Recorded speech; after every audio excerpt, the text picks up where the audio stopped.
Joe Biden, again, that dude is super weak. He's really, really weak. It is fun to hear people try to defend him. So DNC chair Jamie Harrison, he says that Joe Biden is one of the most successful presidents since LBJ, which is weird since LBJ was so unsuccessful, he had to drop out of his own 1968 re-elect race because he was so unpopular. I don't take much credence in terms of polls because in the end of the day, Joe Biden and Kamala Harris are going all across this country. Democrats are going across the country to talk about how this administration, which is probably one of the most successful since Lyndon Baines Johnson, has done so much to improve and put America back on track. We are going to make sure that that message gets out to the American people. Yes, they are so popular. They're so popular that Politico is now trying a Kamala Harris relaunch. This would be number 27. It's super funny. The Kamala Harris thing is just, it will never not be funny. Kamala Harris is awful at this. She's awful. Okay, if you recall, Kamala Harris was a very bad senator in California. And people kept trying to make her a thing. They kept trying to make fetch a thing. And it just wasn't. It just wasn't a thing. They tried it when she was going after Brett Kavanaugh, like, is this Kamala Harris's moment? Turns out, no, it was not Kamala Harris's moment. Then it was like, she's running for president. She will be amazing. She is a strong black woman, and she will be incredible. And then she went into a debate, and she told a bunch of bullcrap lies about how Joe Biden didn't want her to go to school as a kid or something. And everyone's like, oh, my God, it's a moment. And then, like 5 seconds later, her campaign imploded. She didn't even make it to California. They're like, oh, man, she sucked. That was terrible. Then Joe Biden picked her for vice president. Like, oh, my God, you know who's incredible? 8th look at Kamala Harris. And then it turns out that her campaign was terrible and awfully run, and people kept getting fired and all this. And then they were like, oh, man, she's not. And then the election happened, and she won. And then it was like, you know who could be incredible? Wait for Kamala Harris. She could be unbelievable. And then it turns out she's garbage at her job. And they're like, oh, man, she sucks. She's really bad. Like, she can't speak English properly. She can't string together sentences. She sounds like a drunk school marm who's trying to educate you on, like, what a duck is all the time. It's bizarre. She just like she just starts speaking in bizarre haiku-ish poetry about electric buses and Venn diagrams. Like, what's happening? And then they'll be like, but wait. Joe Biden's weak. So you know who we should give a look at? Wait for it, guys. We should give a look at Kamala Harris. So this is take number 87 here. Quote, I can't get into people's heads. Kamala Harris tries to reshape her public image ahead of 2024. In a Politico interview, the vice president addressed how she views the growing scrutiny she's under as Republicans use her as a bogeyman in 2024. Oh, she's a victim again. Oh, so she sucks at her job. She's a victim again. That's how all this crap works. So they can pretend that she is the heir apparent to an old man who, honest to God, guys, Joe Biden is in such fragile health that some of the stuff that we do here at Daily Wire involves me cutting videos a couple of weeks in advance so that we can edit them properly. And so we actively consider things like, if I make this video, what's the turnaround time on it? If the turnaround time is like several months and it's about Joe Biden, I'm not sure we can do it. It might not be relevant. These are active considerations that people make in the political world based on Joe Biden's frailty and ailing health. So of course they're trying to prop up Kamala Harris again. Backstage, as she prepares for a not-so-intimate fireside chat about gun safety in front of hundreds of people. Hundreds of people? The vice president, hundreds of people? Now, let me explain something. I can draw hundreds of people. She's the vice president. Anyway, Kamala Harris is unscripted and seemingly at ease. No notes or teleprompter in sight. Well, slow clap for the lady who doesn't need a teleprompter for talking to a reporter backstage. Wow. No notes even? Woo. Ugh. The IQ points just flow out of her like water from Moses' rock. She's comfortable offering condolences and counsel to those who have lost loved ones to gun violence. Who stream in wearing red shirts emblazoned with Moms Demand Action or Students Demand Action. She holds their hands and looks into their eyes. We speak their names, she whispers to one woman. That woman probably looks around like, why is she whispering? What's happening? She gently reassures a man clearly anxious about where to stand in the photo line.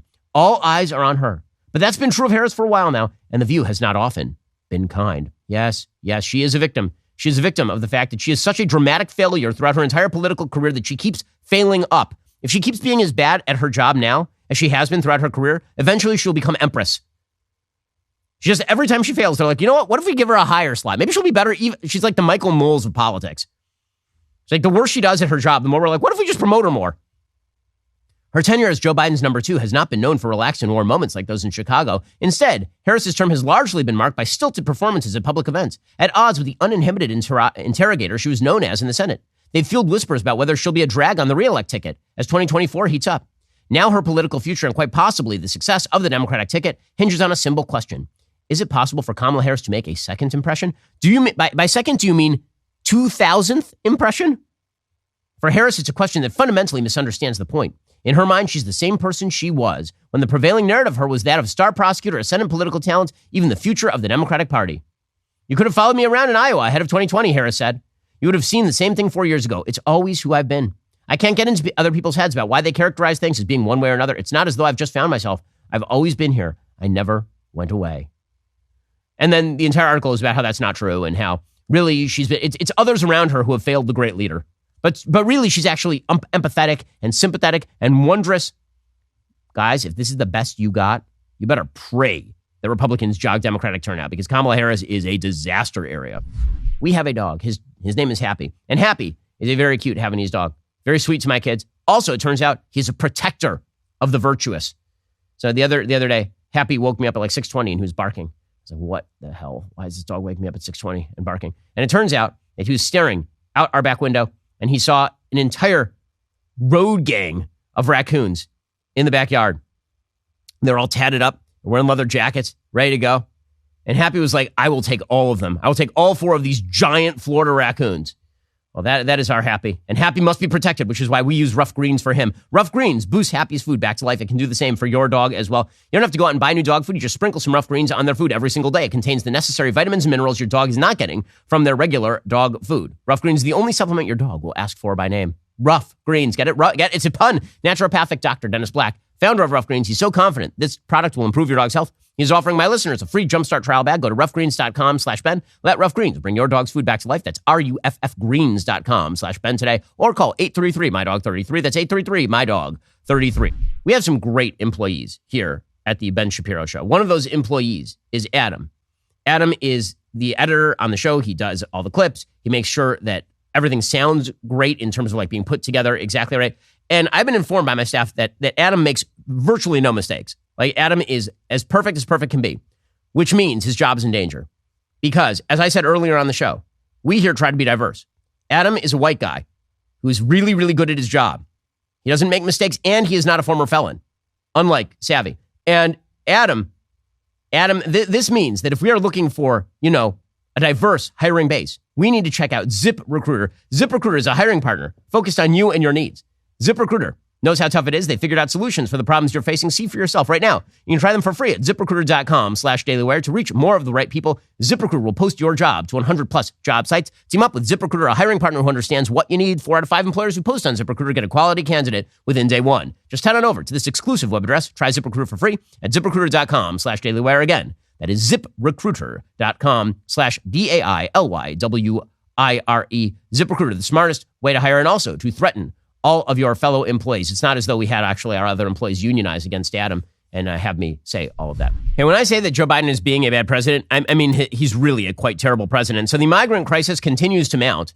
I mean, I know that we all forget about it intermittently, but it is still a problem. According to CBS News, officials in New York are assembling tent cities for those who can't be placed in a shelter system of more than 200 hotels and other facilities, already housing 60,000 migrants and more than 50,000 homeless residents. In Chicago, housing over 7,000 migrants, police stations and parks have been converted into makeshift shelters. Plans to house asylum seekers in vacant schools have generated fervent local backlash. In cities like Sacramento and Denver, some migrants have found themselves on the brink of homelessness. In Boston, the arrival of thousands of families and pregnant women seeking asylum prompted the state's governor to declare an emergency. A perfect storm, again, this is CBS News reporting, has brought the historic migration crisis along the U.S.-Mexico border to some of America's largest cities. The city's struggles to house tens of thousands of destitute migrants and their growing calls for federal action have also placed mounting pressure on the Biden administration to intervene. Local leaders have implored the administration for funds and to allow migrants to work legally so they can be self-sufficient. Cities have spent hundreds of millions of bucks serving migrants, housing them in hotels, churches, schools, parks, police stations, even a National Guard base. The Biden administration has set aside $770 million for New York, Chicago, Denver, Boston, and other cities. The administration recently asked Congress for another $600 million, but the administration has refrained from taking other actions requested by local leaders, such as granting migrants temporary legal status so they can apply for work permits more quickly. Now, what's hilarious is that nobody at these cities will say, what we might do is, close the border. We could do that. They won't do that, obviously. That'd be super bad. Can't do that. So instead, they're stuck in the unenviable position of allowing the border to remain wide open and migrants to be shipped by the tens of thousands to their cities. And then complaining they don't have enough money to deal with it. Here's Kathy Hochul, the failing governor of New York. But New York has shouldered this burden for far too long. Since the first migrants began arriving at the Port Authority bus terminal last year, city and state have poured tremendous funds, billions of dollars, and energy into helping them. The city has been helping by the state to manage this in partnership with our state legislature. And in our budget, we allocated over $1 billion, now upwards of $1.5 billion, for providing shelter, National Guard, public health, transit, case management, and legal services to asylum seekers, especially the housing. That's in addition to the over 200 shelters and hotels that are stood up by the city of New York with the financial support from the state. Well, they're doing an amazing job, but now they have to beg the federal government for more money. Or they could actually, talk about the fact that their stupid policies have generated this problem in the first place. Are you tired of the lies and the twists of the mainstream media talking points? Yeah, me too. Join me in my newest series, Fact, where I dismantle and bring truth to this tiring mainstream agenda.